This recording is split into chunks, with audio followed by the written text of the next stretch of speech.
로비 한복판에서 선주가 시어머니를 향해 소리쳤습니다. 시식 알바가 왜 여길 와요? 아, 혹시 회장님한테 민원이라도 넣으러? 사람들의 시선이 집중되자 선주는 더욱 목소리를 높였습니다. 체면도 없는 분이 무슨 고집이에요? 윤자의 손이 떨리기 시작했습니다. 평생 이렇게 공개적으로 모욕당한 적이 없었거든요. 바로 그 순간 VIP 라운지에서 낮고 단단한 목소리가 들렸습니다. 윤자 어머님, 한백백화점 강도연 회장이 나타나자 선주의 얼굴이 새하얗게 변했습니다. 여러분의 구독과 좋아요가 모여 우리 모두의 이야기가 더 오래 흐르게 됩니다. 여울사연은 바로 여러분의 추억이고 우리 세대의 마음을 담은 사연입니다. 그럼 지금 시작합니다. 구리 전통시장 끝자락에 자리 잡은 작은 떡집에서 윤자의 하루가 시작됩니다. 새벽 4시 알람이 울리기도 전에 눈을 뜨는 윤자는 이미 몸에 밴 습관처럼 부엌으로 향했습니다. 찬 공기가 스며드는 부엌에서 시루에 물을 붓고 불을 지피는 손놀림이 능숙했습니다. 40년 넘게 해온 일이니까요. 오늘도 백설기 20판, 송편 10판이면 되겠지. 윤자는 혼잣말을 하며 쌀가루를 체에 내렸습니다. 하얀 가루가 보울 안에 눈처럼 쌓여갔습니다. 손끝에서 느껴지는 가루의 질감, 코끝을 간지럽히는 은은한 쌀 냄새까지 모든 것이 친숙했습니다. 시장에서 가장 일찍 문을 여는 윤자의 떡집은 새벽 6시면 김이 모락모락 피어올랐습니다. 시식 코너에 납품할 떡들을 준비하느라 손이 바빴습니다. 백설기 반죽을 시루에 고르게 펼치고 팥소를 넣은 송편을 동그랗게 빚는 모습이 마치 예술작품을 만드는 것 같았습니다. 윤자의 손에서 탄생하는 떡들은 하나하나가 정성스러웠습니다. 어머니, 정말 매일 이렇게 일찍 일어나셔야 해요? 아들 준호가 세수를 하러 나오다가 부엌 문가에 서서 말했습니다. 걱정 어린 목소리였지만 윤자는 오히려 싱긋 웃었습니다. 사람은 움직여야 오래 살아. 88올림픽 때도 이 떡장사로 너 키웠어. 윤자의 대답에 준호는 고개를 끄덕였습니다. 어머니의 성격을 누구보다 잘 알고 있었거든요. 부지런하고 성실한 어머니 덕분에 자신이 대학도 나오고 직장도 다닐 수 있었다는 걸 모르지 않았습니다. 하지만 거실에서 헤어드라이어 소리와 함께 들려오는 며느리 선주의 한숨 소리가 신경 쓰였습니다. 오전 8시 윤자는 보온 가방에 떡을 정성스럽게 담아 시장 입구 시식 코너로 향했습니다.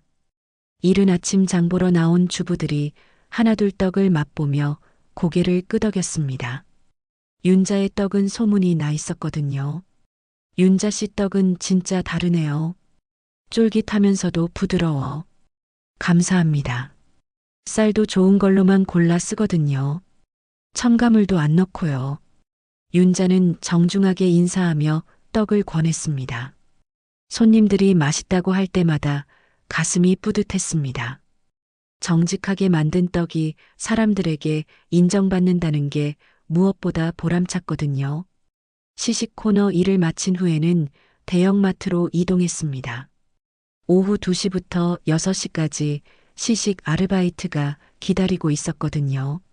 마트 한복판에 차린 작은 테이블에서 윤자는 지나가는 손님들에게 정성스럽게 떡을 권했습니다. 어머, 이거 정말 맛있네요. 어디서 파는 거예요? 전통시장 끝자락에 있어요. 한번 들러보세요. 윤자는 늘 정중하고 친근하게 대답했습니다. 손님들의 반응이 좋을 때마다 마음이 뿌듯했습니다. 이 일이 힘들다고 생각해 본 적이 없었습니다. 떡을 만들고 사람들에게 권하는 것이 자연스럽고 편안했거든요. 오히려 집에 있으면 답답했습니다. 저녁 무렵 집으로 돌아온 윤자를 맞이한 건 선주의 차가운 시선이었습니다.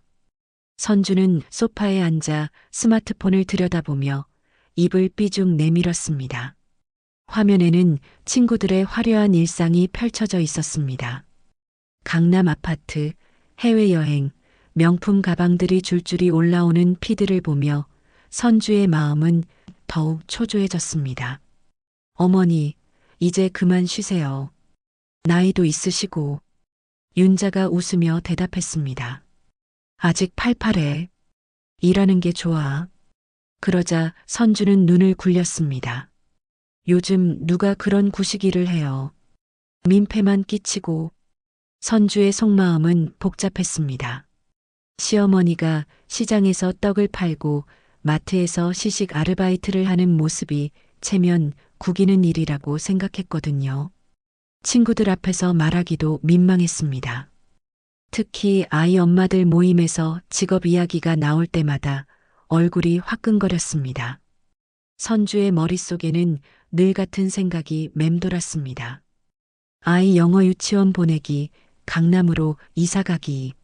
그러려면 돈이 필요했고 시어머니의 그런 모습은 방해가 될 뿐이었습니다. 시댁 때문에 체면이 구겨진다는 생각이 계속 들었거든요. 시어머니가 그러시니까 우리가 얼마나 어려운 집인지 다 아는 거 아니에요? 선주는 준호에게 작은 목소리로 불만을 토했습니다. 준호는 난처한 표정으로 고개만 긁적였습니다.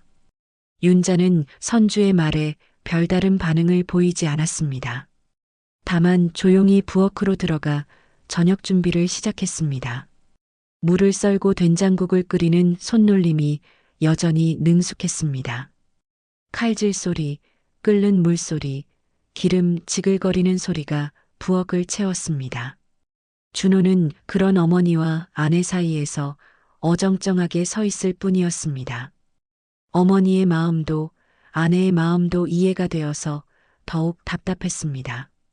중간에서 균형을 잡으려 하지만 쉽지 않았거든요.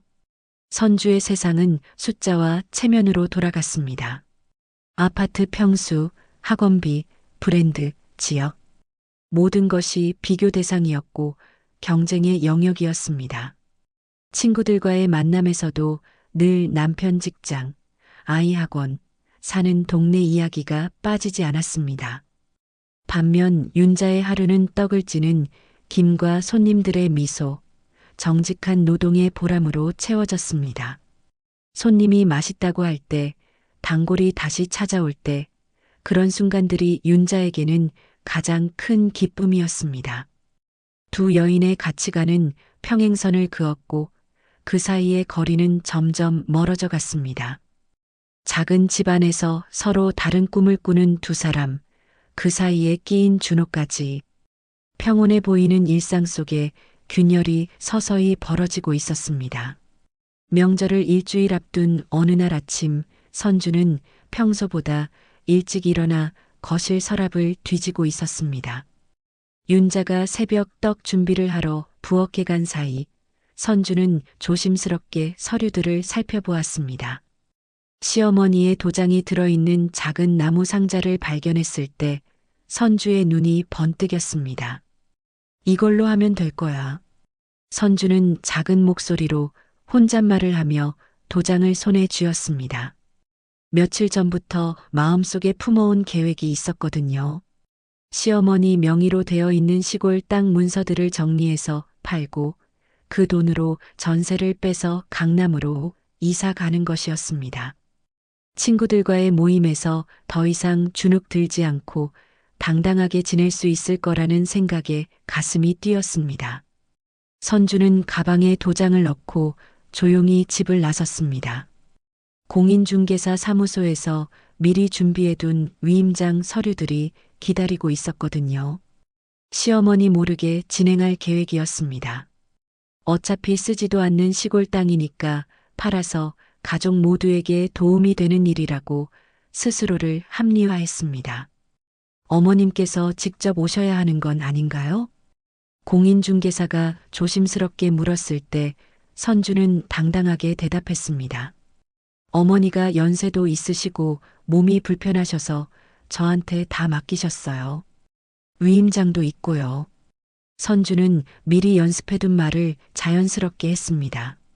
하지만 속으로는 가슴이 두근거렸습니다. 처음 해보는 일이라 긴장이 되었거든요. 그래도 아이의 미래, 가족의 안정을 위한 일이라고 생각하니 용기가 났습니다. 서류에 도장을 찍는 순간 선주의 가슴이 더욱 두근거렸습니다. 조금 후면 강남 아파트 전세 계약이 가능할 만큼의 목돈이 생길 거라는 생각에 설렘이 앞섰습니다. 아이도 좋은 학군에서 교육받을 수 있고 친구들 앞에서도 당당해질 수 있을 거라고 생각했거든요. 서류 처리는 일주일 정도 걸릴 예정입니다. 토지 감정평가도 받아야 하고요. 공인중개사의 말에 선주는 고개를 끄덕였습니다. 생각보다 시간이 걸리긴 하지만 곧 원하던 삶을 살 수 있다는 희망에 발걸음이 가벼웠습니다. 한편 윤자는 시장에서 떡 납품을 마치고 돌아오는 길에 낯익은 번호로 전화를 받았습니다. 화면에 뜬 이름을 보고 윤자의 표정이 놀라움으로 바뀌었습니다. 20년도 넘게 연락이 끊어졌던 번호였거든요. 여보세요? 윤자 어머님, 안녕하세요. 강도연 회장 비서 김민수입니다. 윤자는 잠시 말을 잇지 못했습니다.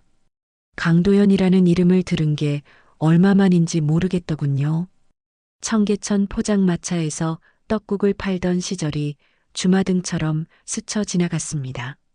아, 그 도연이가. 네, 맞습니다.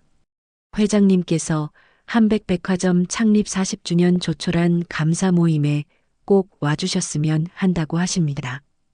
윤자의 마음속에 오래된 기억들이 물밀듯 밀려왔습니다. 청계천 포장마차에서 떡국을 팔던 시절, 어린 강도연이 배고파하며 찾아오던 모습들이 떠올랐습니다. 당시 강도연은 고등학생이었는데 집안 형편이 어려워 끼니를 거르는 일이 많았거든요. 윤자는 그런 강도연에게 떡국 한 그릇을 공짜로 주곤 했습니다. 그 애가 정말 약속을 지키네. 윤자는 작은 목소리로 중얼거렸습니다. 옛날 강도연이 성공하면 꼭 은혜를 갚겠다고 했던 말이 기억났거든요. 하지만 윤자는 망설였습니다. 요즘 집안 분위기를 생각하면 괜히 나섰다가 또 선주에게 뭔 소리를 들을지 뻔했거든요. 고맙긴 한데 그냥 조용히 지나가면 안 될까요? 괜히 시끄러워질까 봐서요. 비서는 정중하게 대답했습니다. 회장님께서 특별히 부탁하신 일입니다. 어머님께서 안 오시면 회장님이 많이 서운해하실 것 같습니다. 그동안 어머님을 찾으려고 얼마나 애쓰셨는지 모릅니다. 윤자는 고민에 빠졌습니다. 강도연에 대한 고마운 마음도 있었지만 가족들에게 말하면 또 선주가 뭐라고 할지 뻔했거든요. 특히 요즘 선주의 눈치가 심상치 않았습니다. 저녁 식사 시간, 선주는 평소보다 기분이 좋아 보였습니다. 시골 땅 정리일이 순조롭게 진행되고 있어서였습니다. 반찬을 차리는 윤자를 보며 선주는 은근히 기대에 찬 목소리로 말했습니다. 어머니, 이번 기회에 시골 땅 정리해서 전세 빼는 거 어때요? 어머니도 이득이고 우리도 좋고요. 윤자의 손이 잠시 멈췄습니다. 갑작스러운 제안에 당황스러웠거든요. 갑자기 왜 그런 소리를 해? 아이도 크고 있는데 좀 더 좋은 환경에서 키우고 싶어요. 학군도 중요하고 요즘 부동산 가격도 오르고 있잖아요. 선주의 목소리에는 간절함이 묻어났습니다. 며칠 전부터 부동산 시세를 알아본 결과 생각보다 큰 돈이 될 것 같았거든요. 하지만 윤자는 단호하게 고개를 저었습니다. 그 땅은 내 시아버지가 평생 농사지은 땅이야. 함부로 팔 수 없어. 선주의 표정이 굳어졌습니다. 이미 위임장까지 준비해 놓은 상황에서 시어머니가 이렇게 나오니 당황스러웠거든요. 하지만 지금 안 쓰고 있잖아요. 그냥 세금만 나가고 있고요. 차라리 팔아서 아이 교육비에 쓰는 게 낫지 않을까요? 그래도 안 돼. 내가 살아있는 동안은 절대 안 팔아. 윤자의 단호한 목소리에 선주는 속으로 이를 갈았습니다. 계획이 틀어질 수도 있다는 생각에 초조함이 밀려왔습니다. 내 욕심 채우려고 내 손때 묻은 땅 8일 없어. 윤자의 말에 선주는 참았던 화가 폭발했습니다. 며칠 동안 쌓인 스트레스와 초조함이 한꺼번에 터져 나왔거든요. 욕심이요? 저는 우리 가족 미래를 생각하는 거예요. 시식 알바하면서 체면도 없는 분이 무슨 고집이에요. 선주의 말은 칼처럼 윤자의 가슴을 베었습니다. 체면도 없다는 말이 특히 아팠습니다. 평생 정직하게 살아온 자신을 부정당한 기분이었거든요. 그동안 참아왔던 서운함이 한꺼번에 밀려왔습니다. 선주야, 그렇게 말하는 거 아니야. 준호가 말렸지만 선주는 멈추지 않았습니다. 사실이잖아요. 친구들 만나면 창피해서 어머니 직업도 제대로 말 못하겠어요. 다른 집은 시어머니가 어떻게 사시는데 우리 어머니는. 윤자는 더 이상 말하지 않고 자리에서 일어났습니다. 가슴 한구석이 먹먹했습니다. 며느리가 자신을 그렇게 생각하고 있었다는 게 충격이었거든요. 평생 가족을 위해 살아왔는데 이런 소리를 들어야 하다니 허탈했습니다. 그날 밤 윤자는 잠을 이루지 못했습니다. 선주의 말들이 계속 귓가에 맴돌았습니다. 정말 자신이 가족들에게 민폐를 끼치고 있는 건지, 체면을 구기는 일을 하고 있는 건지 자꾸만 의심이 들었습니다. 평생 자신 있게 살아왔는데 하루아침에 모든 게 흔들리는 기분이었거든요. 새벽이 되어서야 윤자는 결심을 굳혔습니다. 강도연 회장의 초대를 받아들이기로 한 거였습니다. 혹시 자신이 정말 쓸모없는 사람인지 아니면 누군가에게는 의미 있는 존재인지 확인하고 싶었거든요. 강도연 회장의 감사 모임을 하루 앞둔 날, 선주는 한백백화점 식음료 MD 사무실을 찾았습니다. 며칠 전부터 준비해온 로비 팝업 부스 제안서를 들고 갔거든요. 시골 땅 매매가 성사되면 자금 여유가 생길 테니까 작은 사업이라도 시작해보고 싶었습니다. 안녕하세요. 미리 연락드린 선주입니다. 선주는 정중하게 인사하며 MD 사무실에 들어섰습니다.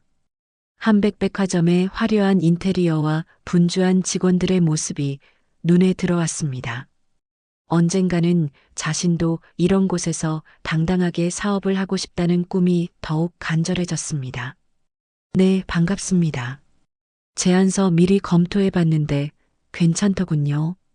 다만 부스 위치를 두고 좀 더 상의해야 할 것 같습니다.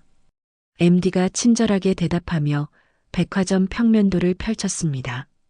로비 입구 쪽과 중앙 쪽 두 곳의 위치를 놓고 임대료와 유동 인구에 대한 설명이 이어졌습니다. 선주는 메모를 하며 열심히 들었습니다. 로비 입구 쪽이 임대료는 저렴하지만 유동 인구가 적고 중앙 쪽은 비싸지만 효과가 좋습니다. MD의 설명을 듣는 도중 선주의 시선이 사무실 유리창 너머로 향했습니다.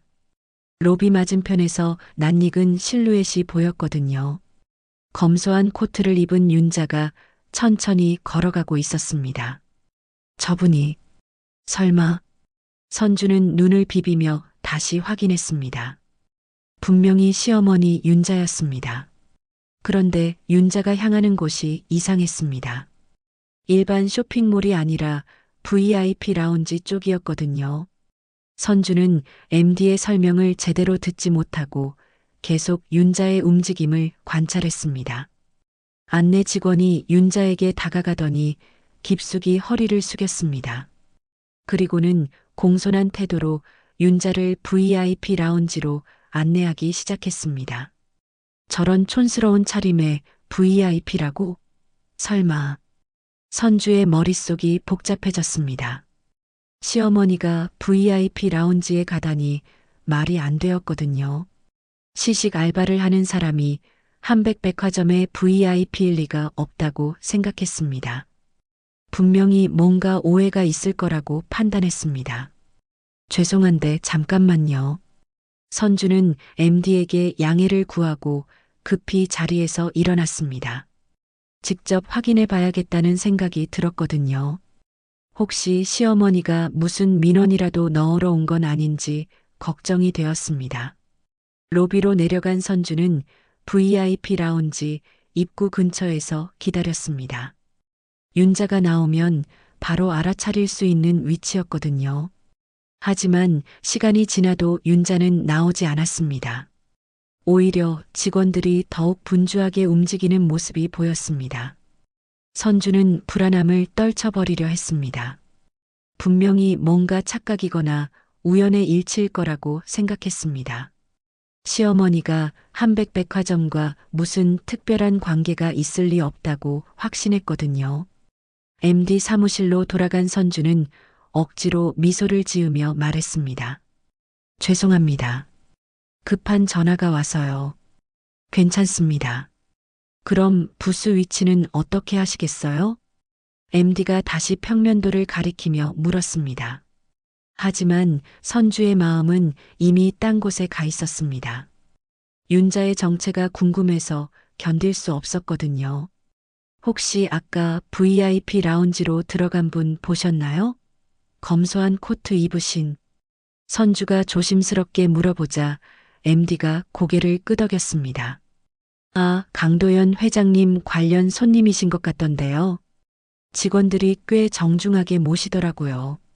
강도연 회장이라는 이름을 들은 순간 선주의 얼굴이 굳었습니다. 한백백화점의 창업주이자 회장인 강도연을 모르는 사람은 없었거든요. 그런데 시어머니가 그런 큰 인물과 무슨 관계가 있다는 건지 이해할 수 없었습니다. 그분과 저희 시어머니가 선주는 중얼거리다가 MD에게 애매하게 웃으며 말했습니다. 그 사람 우리 시어머니예요. 직원들 앞에서 시끄럽게 굴적이 많아서 걱정이 되네요. 선주는 자신도 모르게 방어적인 말을 했습니다. 혹시 시어머니가 무슨 민원이나 불만을 제기하러 온 건 아닌지 미리 변명하고 싶었거든요. 시어머니의 평소 행동을 생각하면 충분히 그럴 가능성이 있다고 판단했습니다.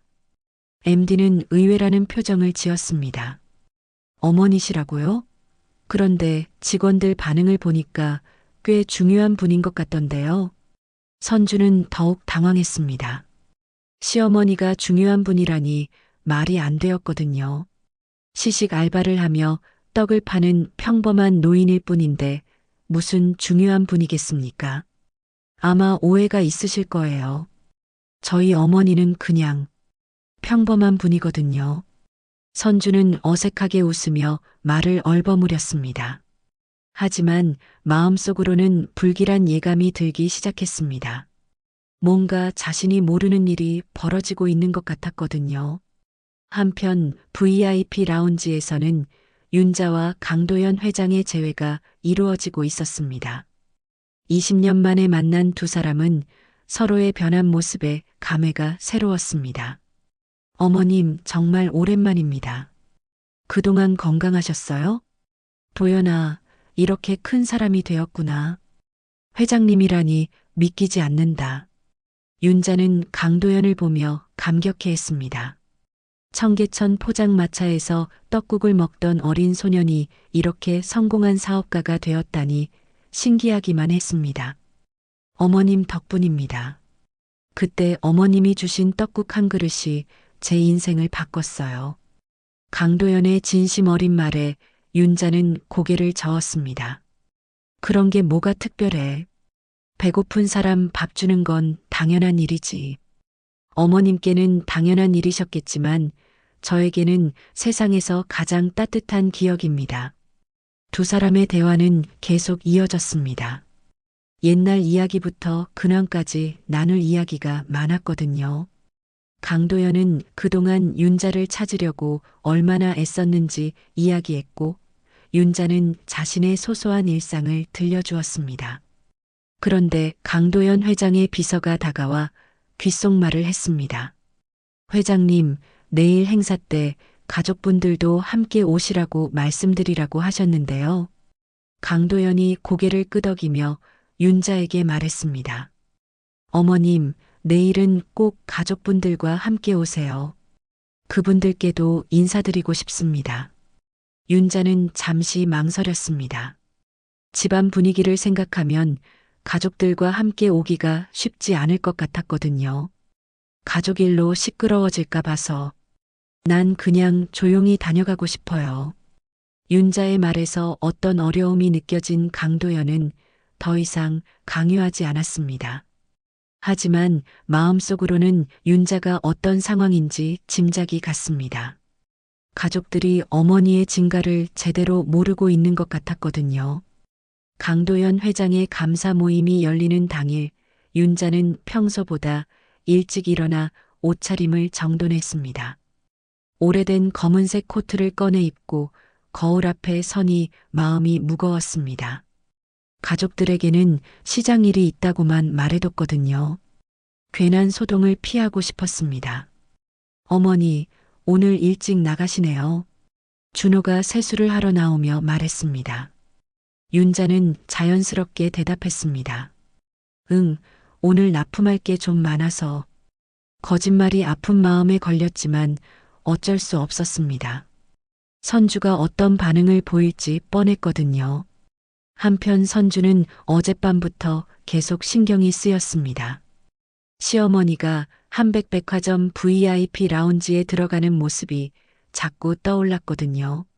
분명히 뭔가 오해나 착각이었을 거라고 생각하면서도 마음 한구석이 불안했습니다. 오늘 한백백화점에 한번 가볼까? 선주는 혼잣말을 하며 결심을 굳혔습니다. 직접 확인해 보고 싶었거든요. 혹시 시어머니가 무슨 민원이라도 제기해서 소동이 벌어지면 안 되잖아요. 오후 2시 한백백화점 로비는 평소보다 분주했습니다. 창립 40주년 감사 모임을 위한 준비가 한창이었거든요. 직원들이 꽃 장식을 하고 현수막을 다는 모습이 보였습니다. 선주는 로비 한 구석에서 주변을 살펴보았습니다. 혹시 시어머니가 나타나면 바로 알아챌 수 있도록 말입니다. 시간이 흘러 오후 3시가 되자 행사 관계자들이 하나둘 모여들기 시작했습니다.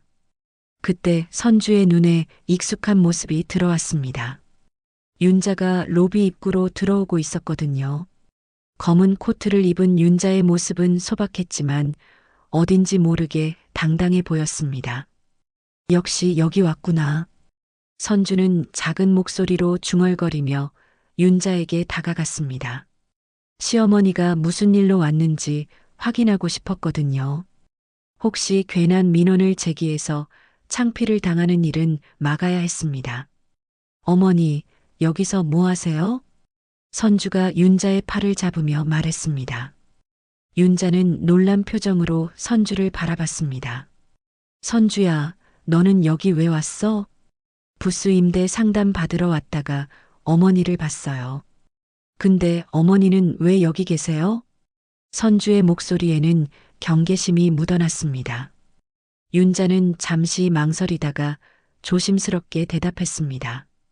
그냥 볼 일이 있어서. 볼 일이요? 여긴 VIP들이 오는 곳이에요. 어머니도 장소 가려다니세요. 선주의 말에 주변 사람들이 하나둘 시선을 돌렸습니다. 로비에서 벌어지는 실랑이에 관심을 보이기 시작한 거였습니다. 선주는 오히려 목소리를 더 높였습니다. 시식 알바가 왜 여길 와요? 아, 혹시 회장님한테 민원이라도 넣으러 온 거예요? 선주의 말에 윤자의 얼굴이 굳어졌습니다. 며느리가 사람들 앞에서 이렇게 대하다니 상처가 깊었거든요. 하지만 윤자는 참고 조용히 대답했습니다. 민원 넣으러 온 게 아니야. 그냥 뭐예요? 어머니가 여기 올 일이 뭐가 있어요? 부끄럽게 하지 마세요. 선주는 체면이 구겨질까봐 더욱 예민하게 반응했습니다. 주변 사람들이 자신들을 어떻게 볼지 걱정이 되었거든요. 특히 어제 MD에게 한 말이 생각나서 더욱 당황스러웠습니다. 준호는 아내와 어머니 사이에서 어정쩡하게 서 있을 뿐이었습니다. 어떻게 말해야 할지 몰라 주변만 살피고 있었거든요. 사람들의 시선이 부담스러워 더욱 소극적이 되었습니다. 선주야, 목소리 좀 낮춰. 준호가 작은 목소리로 말했지만 선주는 들은 채도 하지 않았습니다. 오히려 더욱 흥분한 목소리로 말했습니다. 어머니, 정말 민망해요. 여기가 어떤 곳인지 알고 오신 거예요? 윤자의 손이 떨리기 시작했습니다. 평생 이렇게 공개적으로 모욕을 당해본 적이 없었거든요. 며느리가 사람들 앞에서 자신을 이렇게 대한다는 게 믿기지 않았습니다. 이 애를 이렇게 만든 건 혹시 내가 너무 참기만 해서였나? 윤자는 속으로 생각했습니다. 그동안 며느리를 위해 자신을 낮추고 참아왔는데 오히려 이런 결과를 낳았다는 게 서글펐거든요. 로비의 웅성거림이 점점 커졌습니다. 사람들이 수군거리며 이상하다는 눈으로 바라보기 시작했습니다. 선주는 더욱 당황하며 윤자의 팔을 잡아 끌려고 했습니다. 어머니, 일단 나가요. 여기서 이러면 안 돼요. 바로 그 순간이었습니다. VIP 라운지 쪽에서 낮고 단단한 목소리가 들렸습니다. 윤자 어머님? 사람들이 소리가 난 쪽으로 고개를 돌렸습니다. 로비 한가운데로 천천히 걸어오는 강도연 회장의 모습이 보였습니다. 정장을 완벽하게 차려입은 강도연의 등장에 로비가 순식간에 조용해졌습니다. 선주의 얼굴이 새하얗게 변했습니다. 한백백화점의 강도연 회장이 시어머니의 이름을 부르다니 이해할 수 없었거든요. 꿈을 꾸는 것 같은 기분이었습니다. 회장님이 왜 어머니를? 선주는 말을 더듬으며 물어봤습니다. 강도연은 자연스럽게 윤자에게 다가와 정중하게 인사했습니다. 어머님, 오늘 오셨군요. 정말 감사합니다. 윤자는 여전히 당황스러운 표정이었습니다. 방금 전 며느리에게 당한 모욕 때문에 마음이 상해 있었거든요. 하지만 강도연의 정중한 태도에 조금씩 마음을 진정시켰습니다. 도연아, 미안해. 괜한 소동을 일으켜서. 무슨 말씀을 하세요? 어머님이 오신 게 어떻게 소동이에요? 강도연의 말에 주변 사람들이 더욱 수군거리기 시작했습니다. 한백백화점 회장이 이렇게 정중하게 대하는 사람이 누구인지 궁금해했거든요. 선주는 상황을 이해할 수 없어 혼란스러웠습니다. 시어머니와 강도연 회장 사이에 무슨 관계가 있는 건지 도무지 알 수 없었거든요. 머릿속이 새하얗게 변했습니다. 어머님, 잠시 라운지에서 이야기 나눌까요? 강도연이 윤자에게 팔을 내밀었습니다. 윤자는 잠시 망설이다가 조심스럽게 강도연의 팔을 잡았습니다. 두 사람이 나란히 VIP 라운지로 향하는 모습을 보며 로비의 모든 사람들이 놀라움을 감추지 못했습니다. 선주는 그 모습을 넋을 잃고 바라볼 뿐이었습니다. 방금 전까지 시식 알바라며 무시했던 시어머니가 한백백화점 회장과 함께 VIP 라운지로 들어가는 모습이 현실 같지 않았거든요. 준호도 마찬가지였습니다. 어머니에 대해 전혀 모르는 면이 있었다는 걸 깨달았습니다. 평생 떡만 만들며 살아온 줄 알았던 어머니에게 이런 인맥이 있었다니 놀라울 따름이었습니다. VIP 라운지에서 나온 강도연 회장과 윤자를 바라보는 선주의 얼굴이 점점 굳어갔습니다. 아직도 상황을 받아들이기 어려웠거든요. 시어머니가 정말 한백백화점 회장과 그런 관계라는 게 믿기지 않았습니다. 회장님이 왜 어머니를? 선주는 떨리는 목소리로 다시 물어봤습니다. 강도연은 윤자를 바라보며 따뜻한 미소를 지었습니다. 내가 이 자리에 서기 전 청계천 포장마차에서 떡 한 줄로 버티던 내가 있었습니다. 강도연의 목소리가 로비 전체에 울려 퍼졌습니다. 주변 사람들이 모두 귀를 기울이며 들었습니다. 그때 등을 토닥여준 사람이 바로 윤자 어머님이었어요. 배고픈 고등학생에게 떡국 한 그릇을 주시며 힘내라고 격려해 주셨거든요. 윤자는 고개를 저으며 말했습니다. 그런 게 뭐가 특별해? 배고픈 사람 밥 주는 건 당연한 일이지. 어머님께는 당연한 일이셨지만 저에게는 인생을 바꾼 순간이었습니다. 첫 납품 계약서도 어머님 떡이었고요. 강도연의 말에 로비가 술렁였습니다. 한백백화점의 시작이 윤자의 떡과 관련이 있다는 게 놀라웠거든요. 사람들은 감탄 어린 눈으로 윤자를 바라봤습니다. 선주는 웃으며 수습하려 했습니다. 아직도 믿기지 않는 상황이었지만 어떻게든 체면을 유지하고 싶었거든요. 그런 과거가 있으셨군요. 근데 그렇게까지 과장하실 필요는. 선주의 말이 채 끝나기도 전에 보안팀장이 빠른 걸음으로 다가왔습니다. 그의 손에는 서류가 들려 있었고 표정이 심각했습니다. 선주 씨 맞으시죠? 보안팀장의 갑작스러운 등장에 선주의 얼굴이 창백해졌습니다. 불길한 예감이 들었거든요. 네, 맞는데요? 법무팀에서 찾습니다. 임대 제안서에 등기 서류가 위조된 정황이 있습니다. 위임장도요.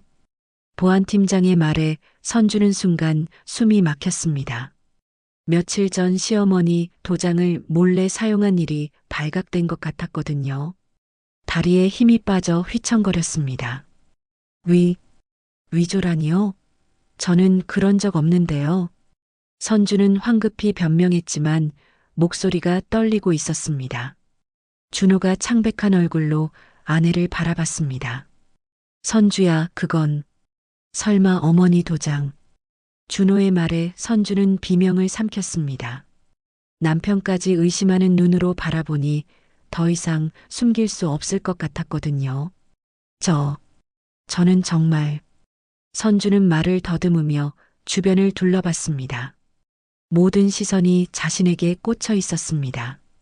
한백백화점 로비 한복판에서 위조 혐의를 받고 있다는 현실이 악몽 같았습니다.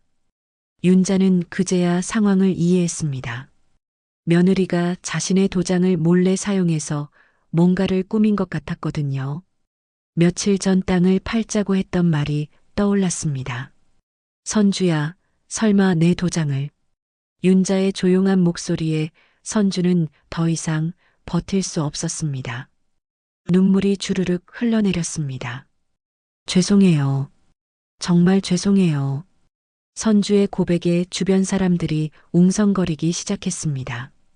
한백백화점의 은인을 모독하고 그의 도장까지 위조했다는 사실에 분노하는 목소리들이 들렸습니다.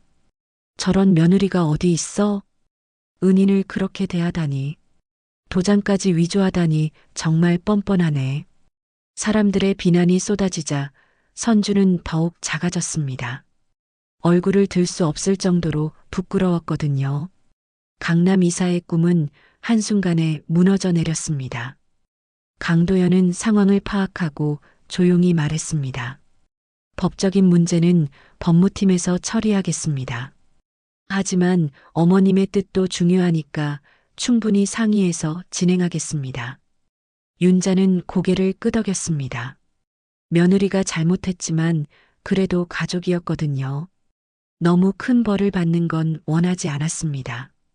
바로 그때 우아한 여성이 다가왔습니다. 강도연의 부인 이서정이었습니다. 그녀는 윤자에게 정중하게 인사하며 말했습니다. 어머님, 저는 강도연의 아내 이서정입니다. 남편에게서 어머님 이야기 정말 많이 들었어요. 이서정의 등장에 분위기가 조금 진정되었습니다.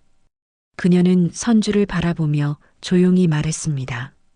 법은 법대로 가겠지만 변명 대신 진심을 보여주세요. 선주는 이서정의 말에 더욱 울음을 터뜨렸습니다. 그동안 억눌러왔던 감정들이 한꺼번에 쏟아져 나왔거든요. 전 그냥 무시당하고 싶지 않았어요. 선주의 떨리는 목소리가 로비에 울려 퍼졌습니다. 가난했던 집 자식이라 누구한테도 밀리고 싶지 않았어요. 친구들 앞에서 당당하게 살고 싶었어요. 선주의 고백에 윤자의 표정이 조금씩 누그러졌습니다. 며느리의 마음을 이해할 수 있었거든요. 자신도 어려웠던 시절이 있었으니까요. 그래, 나도 그 마음 알아. 그래서 내가 더 믿게 보였나 보다. 윤자의 말에 선주는 더욱 죄송한 마음이 들었습니다. 시어머니가 자신을 이해해 주려고 하는데 오히려 자신은 시어머니를 무시했다는 게 부끄러웠거든요. 준호가 처음으로 아내와 어머니 사이에 제대로 섰습니다. 우리 오늘 여기서 거짓말 내려놓자. 더 이상 숨기지 말고. 준호의 말에 선주는 결국 무릎을 꿇고 머리를 숙였습니다. 로비 한복판에서 많은 사람들이 보는 가운데였지만 더 이상 체면을 차릴 여유가 없었거든요. 죄송합니다. 어머니, 정말 죄송합니다. 선주의 진심 어린 사과에 윤자는 복잡한 마음이었습니다. 화가 나기도 했지만 며느리의 처지도 이해가 되었거든요. 결국 윤자는 조용히 선주의 어깨에 손을 올렸습니다. 일어나. 이제라도 진심을 보였으니까. 윤자의 따뜻한 말에 선주는 더욱 울었습니다. 그동안 자신이 얼마나 잘못 생각하고 있었는지 깨달았거든요. 시어머니가 정말 대단한 분이었는데 자신만 몰라봤다는 게 너무 부끄러웠습니다. 강도현과 이서정은 이런 가족의 모습을 따뜻한 눈으로 바라봤습니다. 비록 시작은 좋지 않았지만 진실이 밝혀지고 서로를 이해하게 된 것 같아서 다행이었거든요. 선주의 진심 어린 사과 이후 로비의 분위기가 조금씩 진정되기 시작했습니다. 하지만 윤자의 마음은 여전히 복잡했습니다. 며느리를 용서하고 싶은 마음과 상처받은 마음이 교차했거든요. 이서정이 윤자의 손을 다시 한번 꼭 잡으며 말했습니다. 어머님, 오늘은 숨어 계실 날이 아니에요. 당당하게 나서세요. 이서정의 말에 윤자는 깊게 숨을 들이켰습니다. 그동안 자신을 낮추며 살아온 세월이 떠올랐거든요. 가족의 체면을 위해 스스로를 숨겨왔던 날들이 길었습니다. 난 평생 체면이라는 걸 모르고 살았지. 윤자의 목소리가 조용히 로비에 울려 퍼졌습니다. 사람들이 숨을 죽이며 그녀의 말에 귀를 기울였습니다. 떡 삶는 김으로 애들 키웠고 며느리 체면 구길까봐 나를 낮추며 살았어. 윤자는 잠시 멈춰 선주를 바라봤습니다. 선주는 여전히 고개를 숙인 채 눈물을 흘리고 있었습니다. 그런데 낮춘다고 다 해결되는 건 아니더라. 윤자의 말에 준호가 미안한 표정을 지었습니다. 그동안 어머니가 얼마나 많은 것을 참아왔는지 이제야 깨달았거든요. 윤자는 선주를 향해 걸어갔습니다. 선주는 시어머니가 다가오는 것을 보고 더욱 움츠러들었습니다. 하지만 윤자의 다음 말은 의외였습니다. 선주야, 내가 욕심낸 건 집이 아니라 안전이었겠지. 윤자의 따뜻한 목소리에 선주가 고개를 들었습니다. 시어머니의 눈에서 분노 대신 이해의 빛이 보였거든요. 가난이 너를 겁먹게 했을 거야. 하지만 남의 이름을 훔친 안전은 오래 못 간다. 윤자의 말에 선주는 더욱 울음을 터뜨렸습니다. 시어머니가 자신의 마음을 이해해 준다는 게 고마우면서도 미안했거든요. 어머니, 정말 죄송해요. 제가 너무 어리석었어요. 선주의 고백에 윤자는 고개를 끄덕였습니다. 그리고는 결심한 듯 말했습니다. 오늘 난 내 자리를 찾겠다. 윤자는 강도현을 바라보며 천천히 팔을 내밀었습니다. 강도현은 기다렸다는 듯 윤자의 팔을 받아 안았습니다.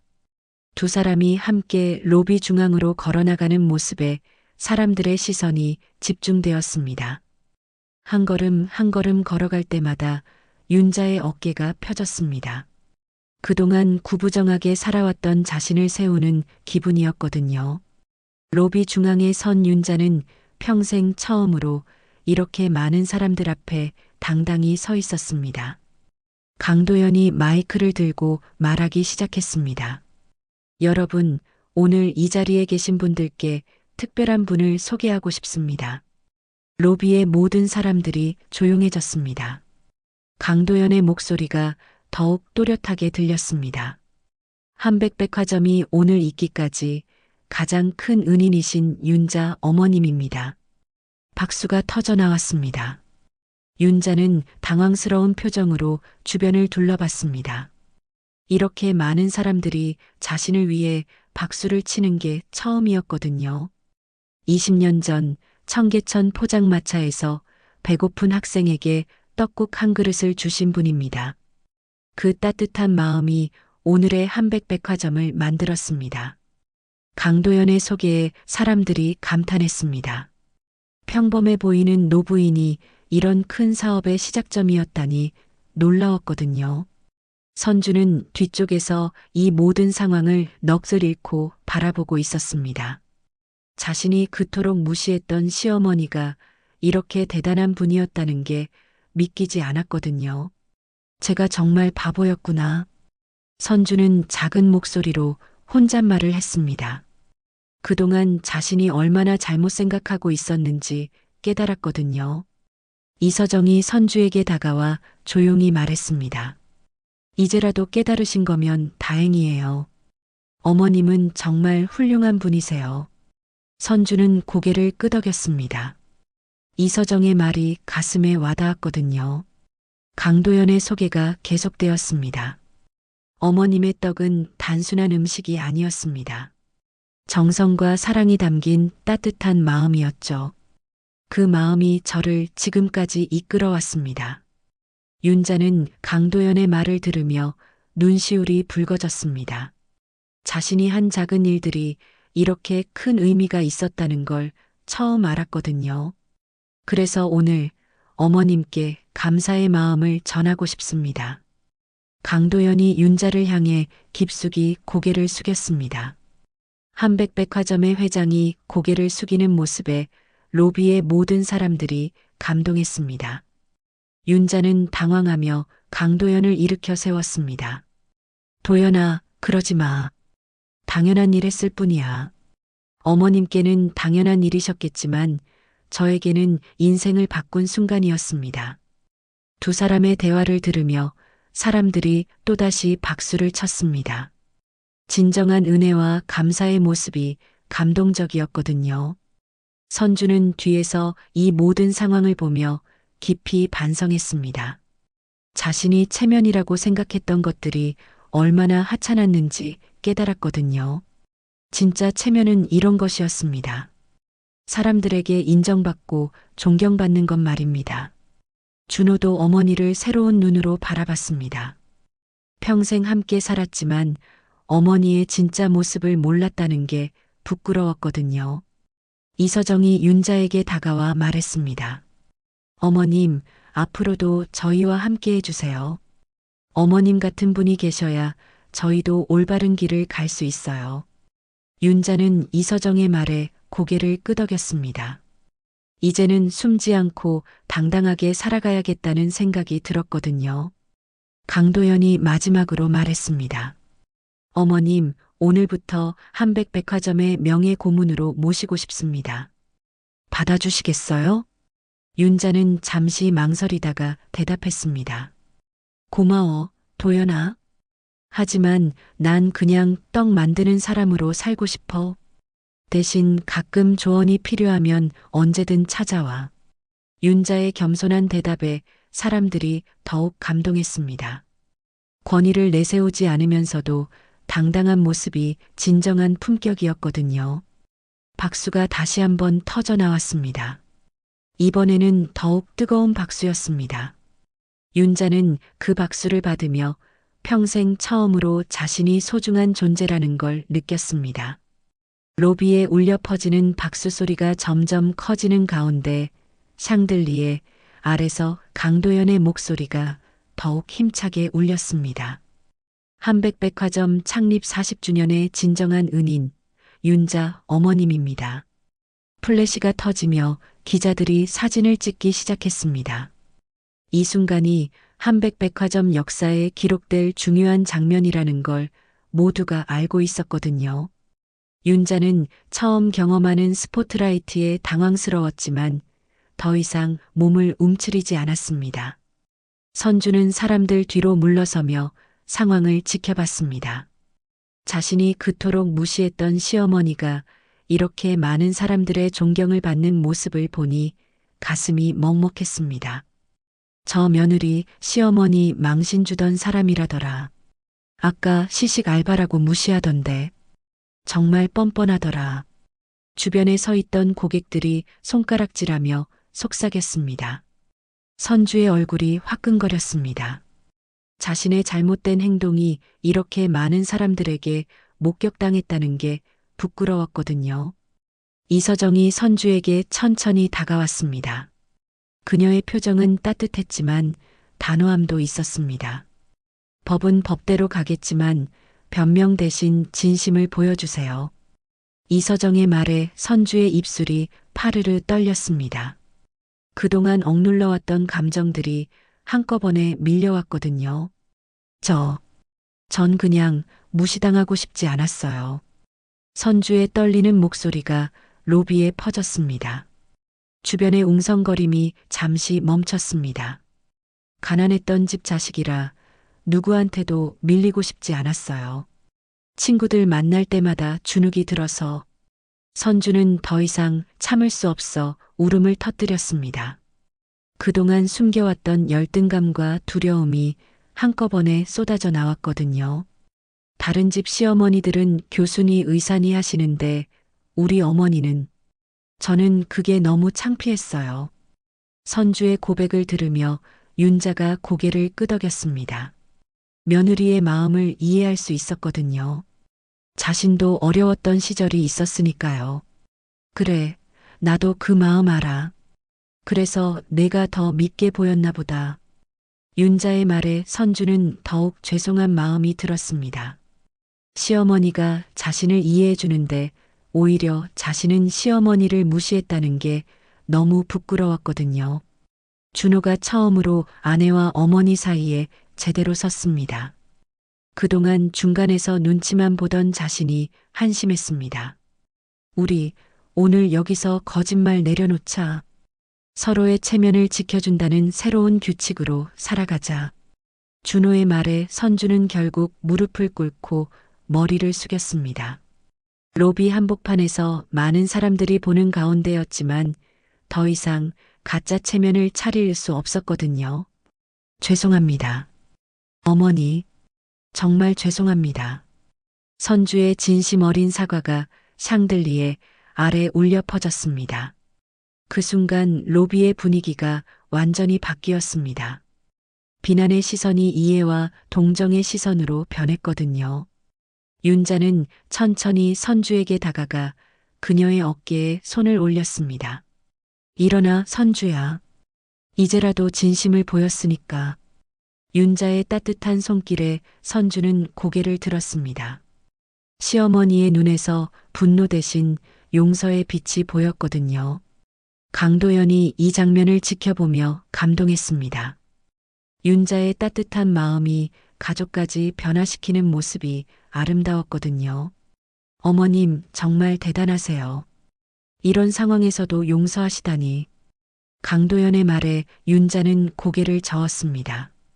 가족이니까 잘못했어도 다시 시작할 수 있어야지. 윤자의 말에 사람들이 다시 한번 감동했습니다. 진정한 어른의 모습을 본 것 같았거든요. 이서정이 선주를 일으켜 세우며 말했습니다. 이제부터 새로 시작하세요. 어머님께 제대로 배우시고요. 선주는 고개를 끄덕였습니다. 이제야 진짜 시어머니의 가치를 깨달았거든요. 강도연이 마이크를 다시 들고 말했습니다. 오늘 이 자리에서 우리는 귀중한 교훈을 얻었습니다. 진정한 가치는 겉모습이 아니라 마음에 있다는 것을요. 로비의 모든 사람들이 고개를 끄덕였습니다. 오늘 하루 동안 벌어진 일들이 큰 감동을 주었거든요. 그리고 어머님께서 보여주신 용서와 포용의 마음이야말로 우리가 배워야 할 진정한 품격입니다. 박수가 다시 터져 나왔습니다. 이번에는 윤자뿐만 아니라 가족 전체를 위한 박수였습니다. 선주는 그 박수 소리를 들으며 새로운 다짐을 했습니다. 앞으로는 진짜 체면을 지키며 살겠다고 시어머니께 제대로 배우겠다고 마음먹었거든요. 준호도 마찬가지였습니다. 어머니와 아내 사이에서 제대로 역할을 하겠다고 다짐했습니다. 강도연이 마지막으로 말했습니다. 한백백화점은 앞으로도 어머님의 정신을 이어받아 따뜻한 마음으로 고객을 섬기겠습니다. 윤자는 고개를 끄덕이며 대답했습니다. 고마워, 도연아. 그런 마음이면 충분해. 로비의 샹들리에는 여전히 밝게 빛나고 있었습니다. 하지만 이제는 다른 의미의 빛이었습니다. 가족 간의 이해와 용서, 그리고 새로운 시작을 알리는 희망의 빛이었거든요. 세 사람의 눈에도 다른 빛이 내려앉았습니다. 낮춰서 숨기던 지난날 대신 제자리를 찾은 존엄과 경계, 그리고 느린 화해의 빛이었습니다. 사람들이 하나둘 자리를 떠나기 시작했지만 윤자 가족을 바라보는 시선은 여전히 따뜻했습니다. 오늘 하루 동안 벌어진 일들이 모든 사람들에게 깊은 인상을 남겼거든요. 이서정이 윤자에게 마지막으로 말했습니다. 어머님, 정말 감사합니다. 오늘 우리 모두에게 소중한 교훈을 주셨어요. 윤자는 미소를 지으며 대답했습니다. 나도 오늘 많이 배웠어. 숨지 말고 당당하게 살아야 한다는 걸. 감사 모임이 끝난 지 일주일이 지났습니다. 한백백화점 지하 1층에는 새로운 간판이 걸렸습니다. 윤자 떡방이라고 쓰인 단정한 간판이었습니다. 강도형과 이서정이 은인의 이름을 알리고 싶다고 제안한 팝업 매장이었거든요. 윤자는 처음에는 부담스러워했습니다. 너무 큰일이라고 생각했거든요. 하지만 강도연의 간절한 부탁에 결국 승낙했습니다. 단 조건이 있었습니다. 수익 절반은 장학금으로 써줘. 어려운 학생들 도와주는 거야. 그리고 젊은 판매사원들 휴게실도 제대로 만들어주세요. 내 젊은 날의 꿈이었거든요. 윤자의 조건에 강도연은 기꺼이 동의했습니다. 역시 윤자다운 생각이라고 감탄했거든요. 윤자 떡방은 문을 연 첫날부터 인기가 대단했습니다. 한백백화점의 은인이 직접 만든 떡이라는 소문이 퍼지면서 많은 사람들이 찾아왔거든요. 하지만 윤자는 변하지 않았습니다. 여전히 정성스럽게 떡을 만들고 손님들을 친근하게 대했습니다. 어서 오세요. 갓 쪄낸 백설기 맛보세요. 윤자의 따뜻한 인사에 손님들이 미소를 지었습니다. 떡 맛도 좋았지만 윤자의 마음이 더욱 따뜻했거든요. 한편 선주는 위조건으로 법정에 서게 되었습니다. 재판 결과 사회봉사 명령을 받았습니다. 윤자가 탄원서를 써준 덕분에 형량이 줄어든 거였습니다. 잘못과 책임은 분명히 해야 하지만 다시 살 기회도 줘야죠. 윤자가 탄원서에 쓴 글귀였습니다. 며느리에 대한 따뜻한 마음이 담겨 있었거든요. 사회봉사 첫날, 선주는 떨리는 마음으로 윤자 떡방을 찾았습니다. 봉사 장소가 시어머니의 가게라는 게 아이러니했지만 어쩔 수 없었습니다. 어머니, 제가 뭘 도울까요? 선주가 조심스럽게 물어보자 윤자는 자연스럽게 대답했습니다. 먼저 손 씻고 손님 오면 어서 오세요부터 해. 체면은 인사에서 시작하는 거야. 윤자의 말에 선주는 고개를 끄덕였습니다. 진짜 체면이 무엇인지 이제야 알 것 같았거든요. 처음에는 서툴렀습니다.